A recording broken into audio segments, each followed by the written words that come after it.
the right number of postgraduate students? What do you think? What do you think? 3, yes. 3 still can go on. Can increase more. Can But it increase. depends, like if you're supervising PhD or master's students, right? Is there any difference? There is a big difference. Master and PhD has a big different way of supervising. Master, you have to tell them what to do, okay? And you also have to tell them how to do it, right? And then PhD, you tell them what you want, but you don't tell them so much about how to do it. The how is minimum in PhD, but how is maximum in master, right? So there is a difference, especially towards the end of the PhD projects. You have to let go and then let them tell you what they know. It's an opposite role and already for PhD, especially they work towards the end of their PhD projects. They will come to tell you, okay, what is the best to do for their projects.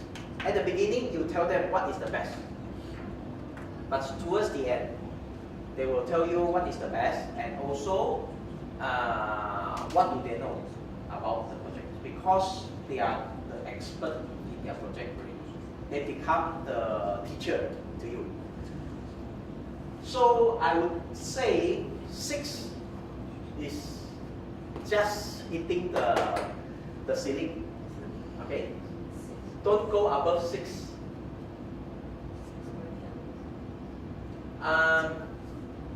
Then you also need to ask, do you have enough resource to supervise? Do you have funding to buy equipment to set up the laboratory or computing facilities? Do you have money to pay for the students? You have to ask these questions, right? If your research project is on simulation, maybe you don't need so much funding. However, if you need big equipment to run your experiments for the research project, then funding is very important, right? Then the final question will be, who should be the course supervisor? Course supervision is not compulsory at some university, especially at the university where I came from, University of Manchester. However, at UTAR, course supervisor is compulsory in every single research project. So who should be the course supervisor in the proposed projects? If your project is a multidisciplinary project, cross-departmental, right? In that case, you might need to find a lecturer from another department to supervise the projects. Course supervision is definitely good because you are providing extra human resource to the projects, and we are getting a different dimension of input to the project. It is definitely good, and it is definitely for the positive growth of the research projects, right? So you have to find the right person with the right skill and knowledge to be the course supervisor. Yes. I have a question. Do I have enough time to supervise this? So you said that the maximum students should be 6. So the 6 students should be masters and PhD. Mixture of master and PhD. And then how about the teaching hours? Teaching hours,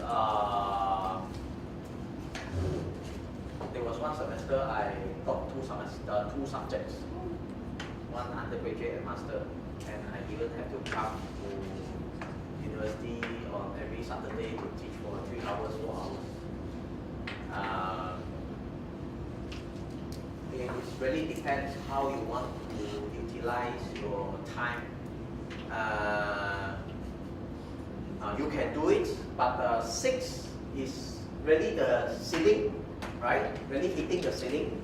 If you take in another one, I think it's too impossible for you, to any one of us, right? So I'm now finding very stressful to supervise 6 students already. I don't think I will take in another one. You're talking about full-time or part-time? All full time. All full time. Full-time. Full time. We have more case with part-time students. Oh, you have part-time students. Most of the students are part-time. 100% I think are part-time. Oh, I see. Right, right. Not many people can do part-time. Yeah, postgraduate studies. I have 3. I used to supervise 3 part-time PhD students. Right. Only one managed to graduate. The rest is still struggling now. Right. And another one already give up. So it's very tough for them because they have to find their time to focus on their projects while taking care of their main job, as well as their family. So it's tough to do a part-time study. Okay. That's why for us difficult to graduate a PhD because they never complete. That's why you might have time to discuss with the part-time students, but the part-time student may not have time to do their projects. So what should we do? You cannot push them too hard, and then and easy to lose focus. Focus is very important in your PhD study or master study. You always have to think. You have to spend enough time to think of your solution. Let's say we discuss about a problem, and then we expect the student to move on and really think of how to solve the problem after the discussion. But the student move on and do something else and spending weeks or months to do some other things after the discussion. And then when you come back to the problem, so what is the problem already? You can't remember. So it's tough. So I have one guy came to ask me about supervising him for his PhD. I said, you have to be careful because now you are having a job outside, and if you really want to do your PhD, you really have to make the commitment. Otherwise, it's very difficult. You cannot complete your PhD within 3 years or 4 years. Not, I think it's even difficult to complete within 5 years. It's very tough.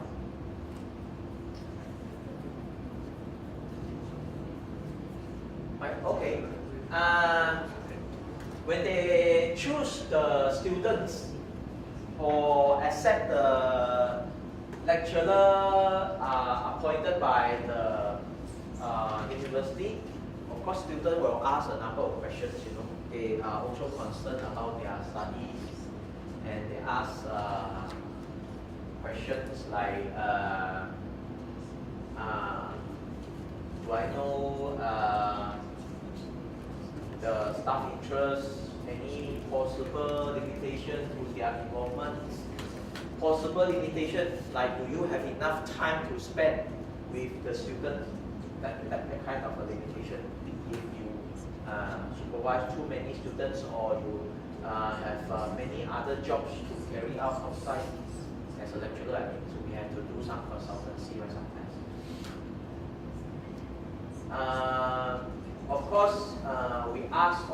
these questions, and it's very difficult to get a yes to all the questions. So we have to negotiate and compromise with each other sometimes. And after you settle with all the research topic and do I have enough resources and funding and others do I have enough interest, we have to ask these very important questions. Do you feel comfortable with the students, or the student might ask, do I feel comfortable with the lecturer? This is very important, right? You have to work together with the student, or the student have to work together with you for a period of 1 year plus or 3 years. We have to make sure that we can work pretty comfortably without much conflicts, right? And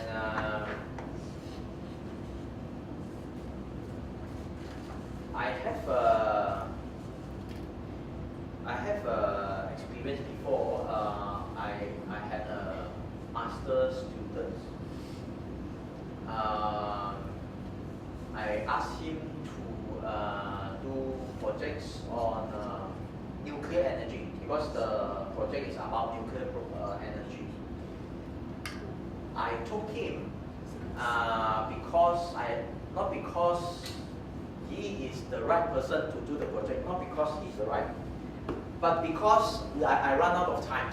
I have the research projects, and the Ministry of Higher Education keep on pressing me, okay, you need to use the money, otherwise you are not doing a good job in the project. So I took him, and without thinking too much about whether I'm comfortable with these students or not.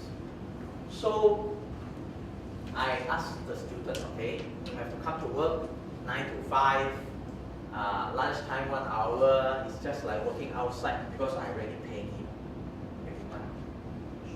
So the student came properly, punctual to work for 1 week, 2 weeks.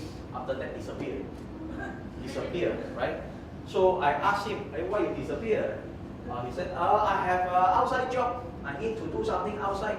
But if you want to apply leave, should you talk to me first, at least let me know, notify me. He said, okay, I will notify you next time. But next time also like that, disappear without informing me, and then sometimes came to university with shorts and slippers. But we already have a picture saying, okay, wear properly, wear properly. You cannot just come to university with shorts and slipper, right? He will listen, and so eventually I just terminate him.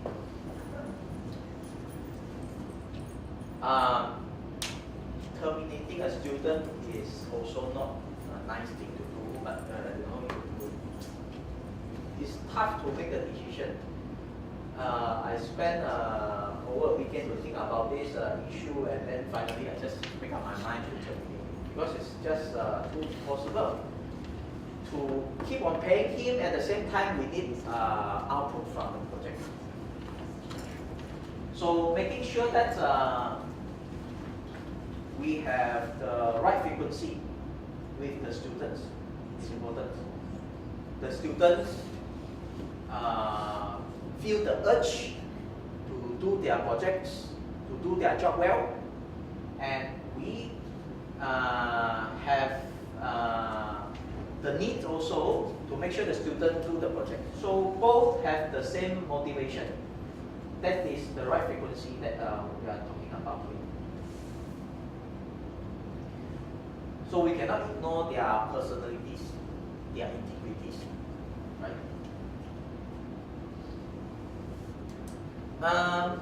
Course supervisions expose me to a wider array of ideas, thoughts, and views. As I mentioned before, Singapore, supervision is not compulsory at other universities, especially at the University of Manchester.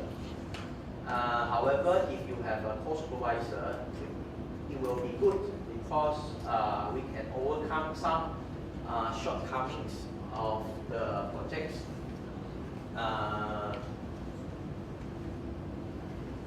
I have 6 postgraduate students now, and all these 6 students have their co-supervisors. And whenever we have problems that I cannot solve, my student will approach their co-supervisor for advice and ideas, which is good. And some of the supervisors are very committed. They really come to solve the problems for the students.